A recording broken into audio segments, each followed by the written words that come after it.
Hello there. Don't have a good day. Have a great day. Talk to me, Goose. I'm gonna steal the Declaration of Independence. Why so serious? World! I could do this all day. Are you watching closely?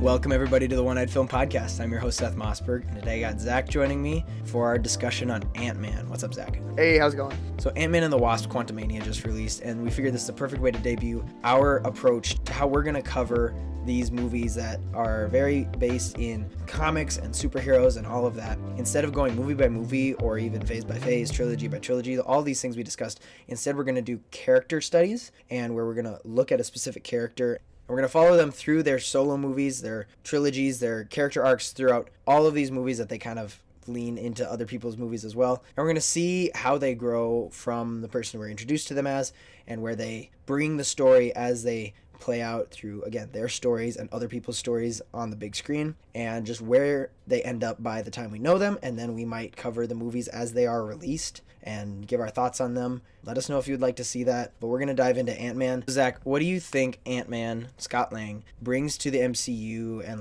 what are your thoughts on him? We'll dive deep in here in a sec, but what's your initial thesis on this character that is kind of silly but also brings a lot to at least the Infinity Saga when that was still rolling through? Yeah, I think Scott Lang is a great character, and while his story arc may not have the depth of, say, like Tony Stark or Matt Murdock, who he is just way more accessible to the common viewer, since he's not like a millionaire or a god or was juiced up by a super soldier serum. He's just a normal guy who gets thrown into an adventure, and I think that's way more easier for us to connect with as the viewer. Yeah, the Ant-Man movies have kind of been known as the silly movies of the MCU. They're very lighthearted and very fun to watch. You wouldn't think that they bring a lot to the table in the greater story of the MCU, but when Ant-Man and the Wasp, the first one, really introduced us to the quantum realm and the importance of that, and really set up Scott for coming back in Endgame and basically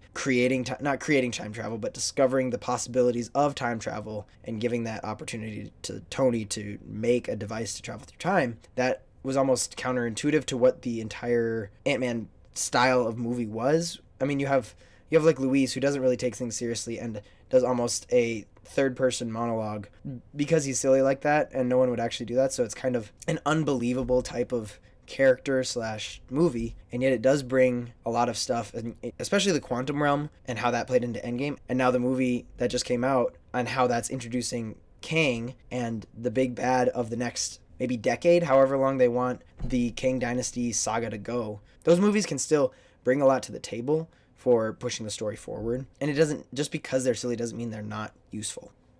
So the first movie he's in, Ant-Man, is kind of, again, like I said, it's a very fun film. It's very easygoing and lighthearted. Yeah, I thought this film had a great story for Scott to start with, just with starting as just a guy released from prison who wants to have a life with his daughter, and his ex-wife wants him to be able to support her. So then he tries to have the normal life with a normal job. He gets the Baskin-Robbins thing, and then because of his past crimes, he's not able to have that job, so then he's kind of out of options, so he goes back to what he knows, and he joins up with Louise and the other guys to pull off this job that Louise heard about. And then this leads him to getting the Ant-Man suit, and then getting arrested again, and then Hank gets him out of prison with the Ant-Man suit, and then he helps Hank and Hope to stop Darren Cross and everything he's planning to do with the Yellow Jacket program. And it's just really cool to see the lesson he learns with the talents that he has. He never really saw anything he could do with them besides crime. But then when Hope and Hank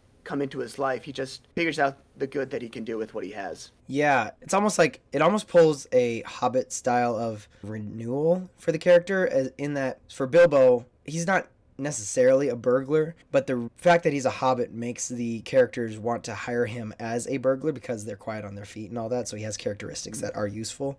And it's kind of the same way. I don't think Hank said that Scott was his first pick for the project, but he does have the skills, and it shows that in the movie. I really liked the initial heist scene where he was robbing Hank's house, because it was very intuitive and very thought out, and shows that he was a creative burglar in using the resources around him to get into this vault, which may not be completely practical. I don't care. It was very fun to watch and watch him be stealthy about it. But then Hank sees the potential in him, and while he's not too thrilled about having a criminal working for him, he still knows that he's the best at, you know, where his mind's at and trying to get that, trying to use the tools that Scott knows for Hank's advantage to complete the mission. And the only reason that Hank got Scott on his team is just because that he viewed Scott as expendable. Yeah, he understood that someone who, you know, maybe doesn't have anything to contribute to society maybe would be a better fit for this job, but then he realized, you know, I kind of like this guy. He's good at what he does, and, you know, he can keep this very expensive suit that I spent all of my life to create. That's a little bit of a silly relationship, but I think it's makes for some good comedy. Yeah. And like just the biggest theme throughout Scott's whole arc in all these movies is redemption. And in this movie, you know, we see Scott wants to redeem himself in the eyes of his daughter. You know, he wants to prove that he can be more than his past. At one point in the film, Hank Pym says the line, "It's not about saving our world, it's about saving theirs." And that just does a great job at just summing up what Scott's whole arc basically is just saving his daughter's world. Because his daughter is just like his whole life. Yeah, I would agree with that. He really loves Cassie, and the sacrifice that he is willing to give to her so that she can live as normal of a life as she can without him around is telling of a good father. And even though he's a bad father for being a criminal, he is a good father for wanting the right things for his daughter. So it's kind of, does the means justify the end? Where does Cassie get maybe a happy life with her mom and her boyfriend? Yeah, sure, but she still gets the influence from Scott trying to be in her life, and yet her mom doesn't really like that. She's like, "Why are you doing here?" She doesn't see the good in Scott yet, and it takes her until the second movie to kind of be like, he's not that bad. He's a criminal, and yes, he's under house arrest in the second movie, but his heart is for Cassie. I do gotta say, in the first movie, the final fight scene is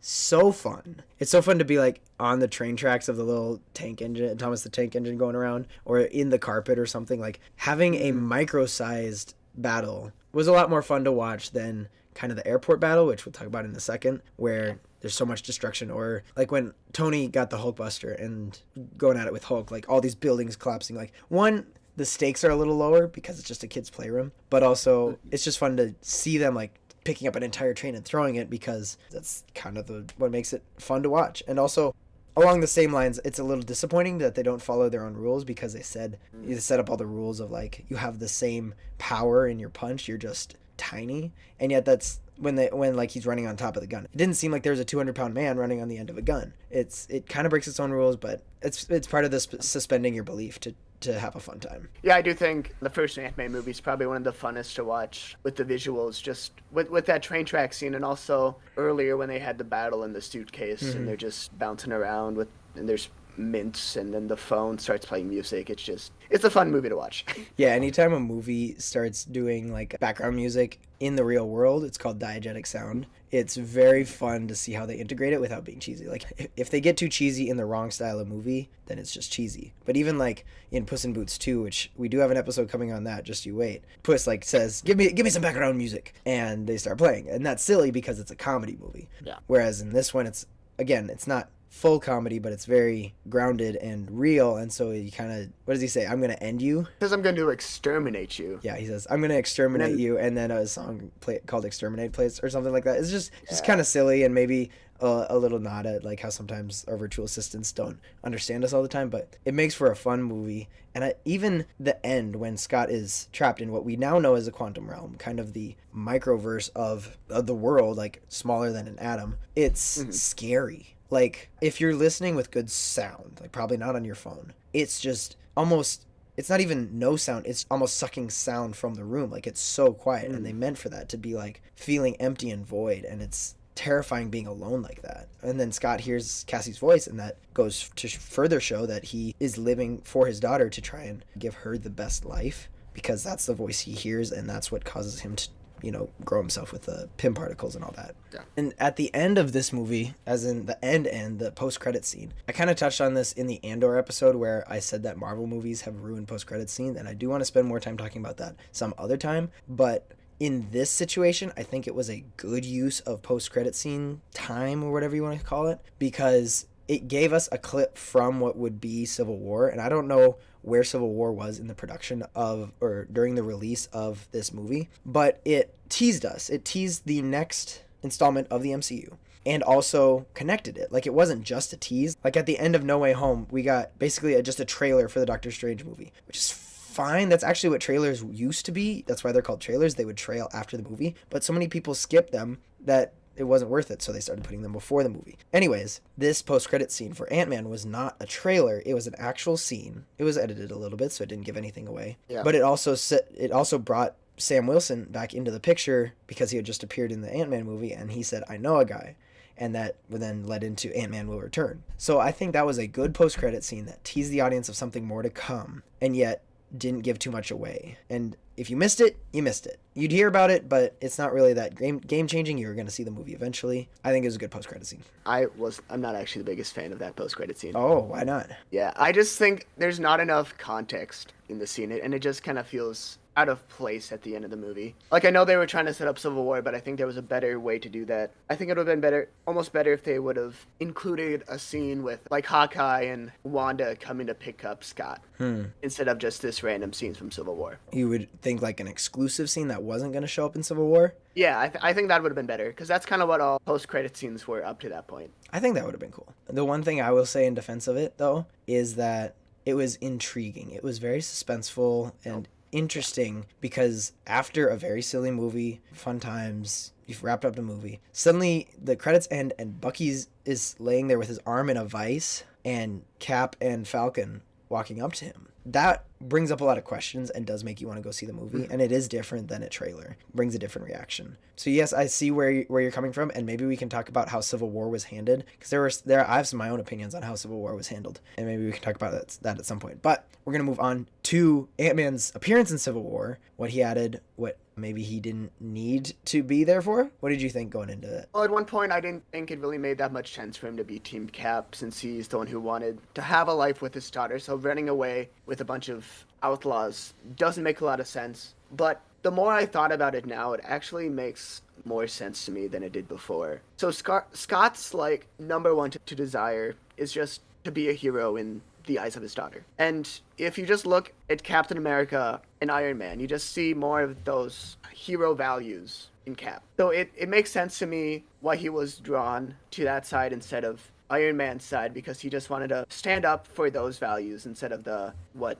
Iron Man was standing up for. Yeah, I do think that they kind of had their roster of all their characters they've introduced, and they said, which ones can we write into whose side? Maybe they set up the teams and they were like, okay, now we got to write them to do this. It almost felt less planned out, I would say. I can't confirm that, but in some sense, he doesn't really fit with Team Cap. In another sense, he doesn't fit with Team Iron Man. I don't know. Civil War is a very weird film. I'm glad they used it to introduce his giant man, which is what they called it technically, power to grow bigger, which is, again, not part of his character. He's supposed to be small, but also I think that's how it is in the comics. So I don't know. It was fun to watch that in the airport battle, though, especially Peter Parker swinging all around him. But other than that, he just ends up being arrested again by the end, right? I mean, he's more manpower. He's a special character who has growing and shrinking abilities, and then he gets arrested by the government. He's back in jail.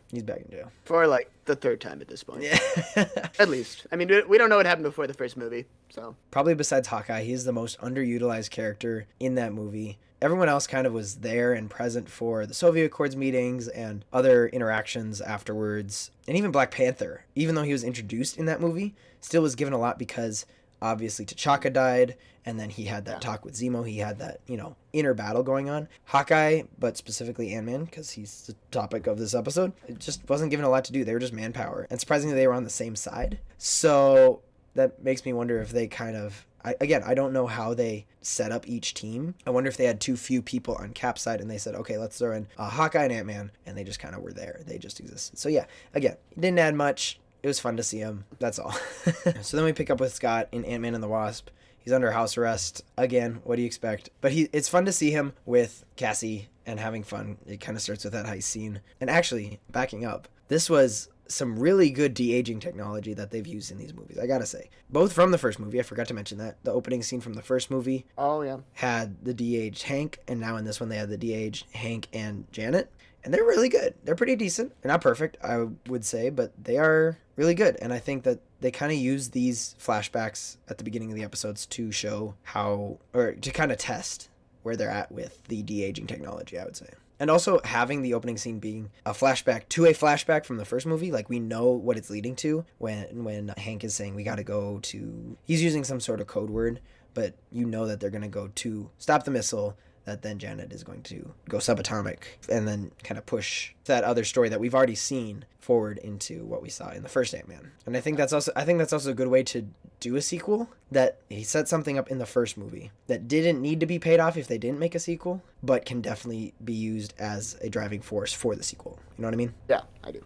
It's kind of like how in, like the end of the first Guardians movie, Peter Quill survives holding the Power Stone, but we don't know why, which then gets further explored in the second movie. Mm-hmm. I would say that was probably intentional on James Gunn's part, but we'll talk about that when we talk about Guardians. Yeah. We're here to talk about Scott. We're getting the team back together. I know Hank doesn't want him back, especially in this movie, but he understands that it's necessary for getting Janet back, and he needs a burglar, basically, just like the dwarves do in The Hobbit. He needs somebody who knows how to weasel his way into places and all that. Yeah, again, there's a big focus on redemption in this movie, with him, having broken, like, the bond of trust that he had with Hope and Hank by going to join Cap in Berlin. So now he's just trying to redeem himself in the eyes of Hank and Hope and kind of, like, rebuild that bond of trust. So, like, even though he wants to be in house arrest and just finishing these couple days just, like, at his house, so he can get back to that life with his daughter, he's willing to risk that, to reform that relationship that he had with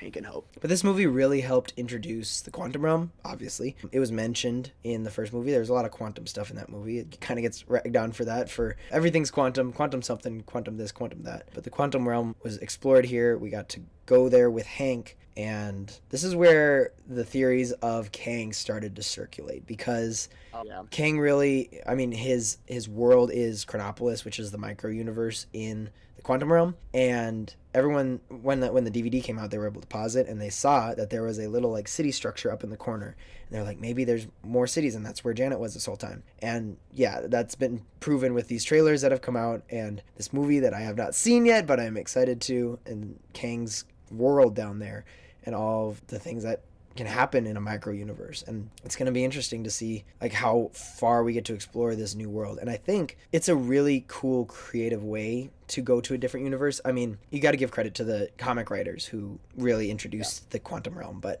it's a way that it's not just shifting dimensions to a parallel universe or something like that.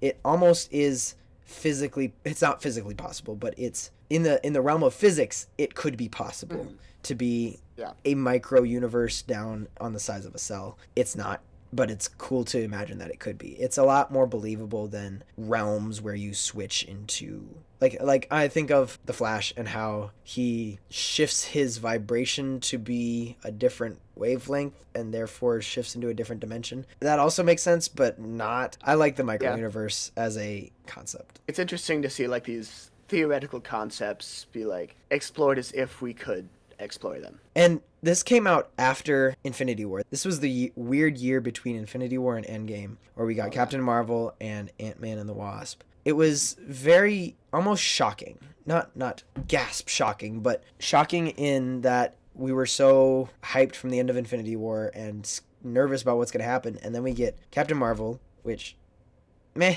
that's all I got to say. And then another silly, goofy movie about Ant-Man that seems to not be connected, but by the end, we really do connect it. The thing that those two really did was kind of fill in the negative space that was just a little bit, because you get Carol giving Nick Fury the universal pager, and then you get what was Scott doing during Infinity War. And I think it was very important for them to leave him out of Infinity War so that they could have this movie, Ant-Man and the Wasp, to introduce the quantum realm that can then be introduced in Endgame. You know, I remember in the moment of Infinity War, we were all wondering, where's Hawkeye, where's Ant-Man, are they going to show up? And when they didn't, we were like, okay, well, now our questions will be answered in this movie.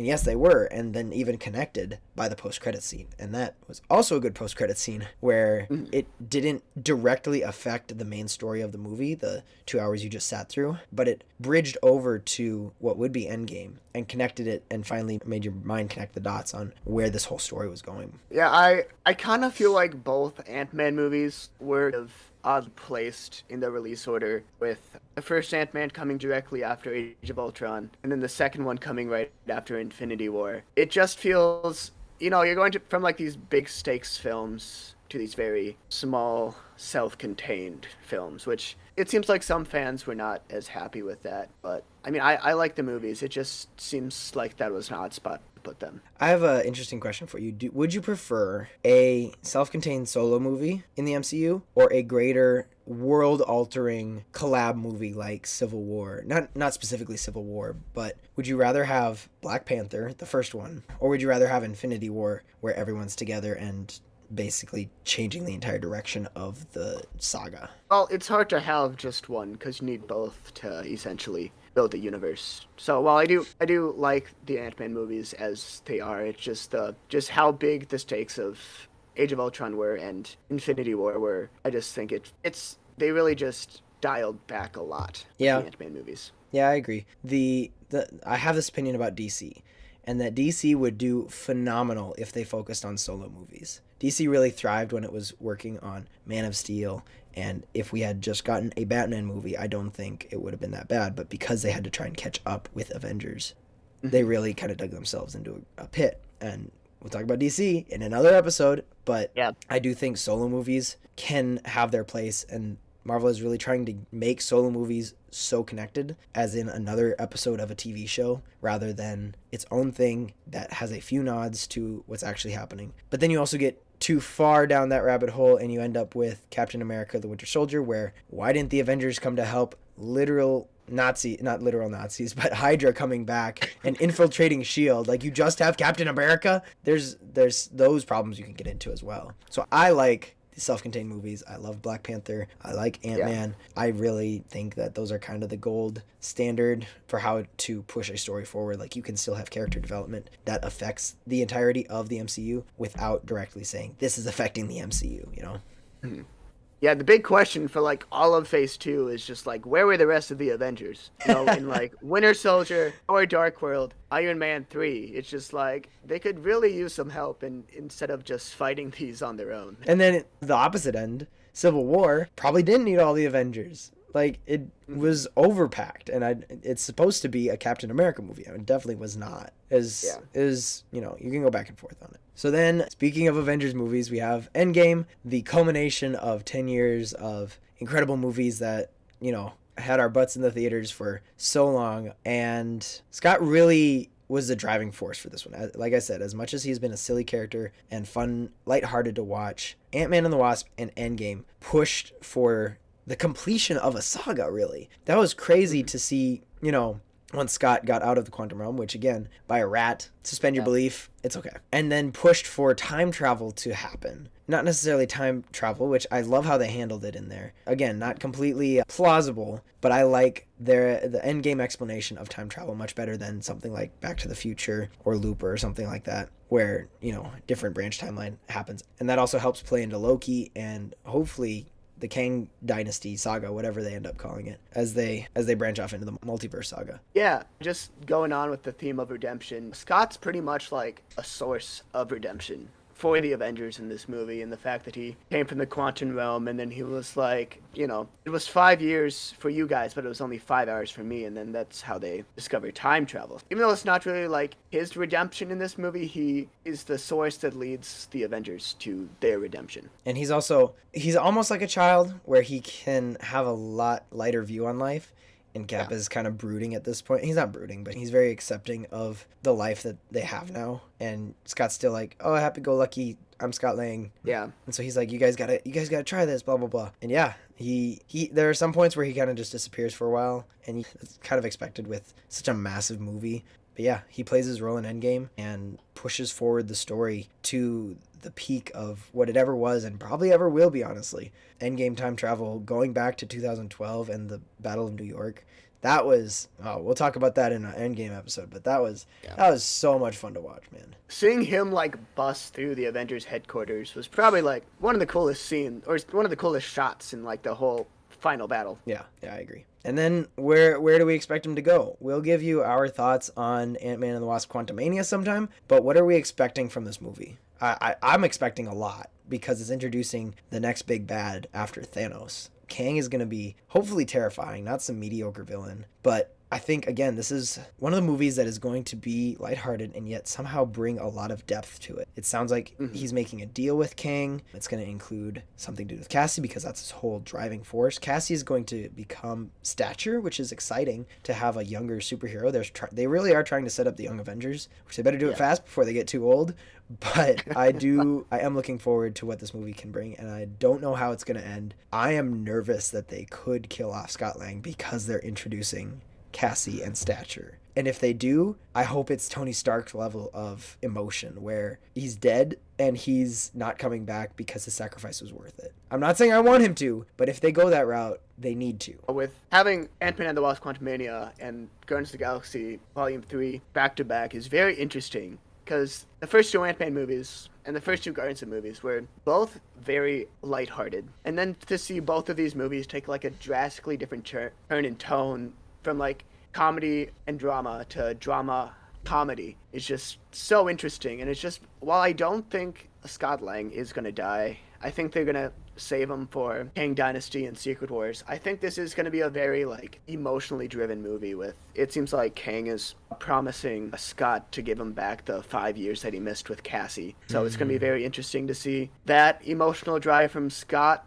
and just whatever other plot points we see in the movie. It just seems like it's going to be a very emotionally driven film. Yeah, I agree. It is very weird to have, it's weird to say this, it's weird to expect emotions from a Marvel movie at this point in time. After what we got last year, being let down, at least personally, maybe you liked them, maybe you didn't, but from what I'm expecting from Quantumania and what I've seen from the Guardians trailers, it could be a bumpy ride for these next two movies. And I'm all for it. Like, if I get that feeling, you know that feeling where you don't realize you've been tense for so long and then you're like, oh, I'm so tense, and then you got to sit back and you got to just, I want that again. I had that during Avatar 2, which is crazy. I didn't think I would have it during Avatar 2, but I want that feeling of tension and anticipation and then telling myself to calm down.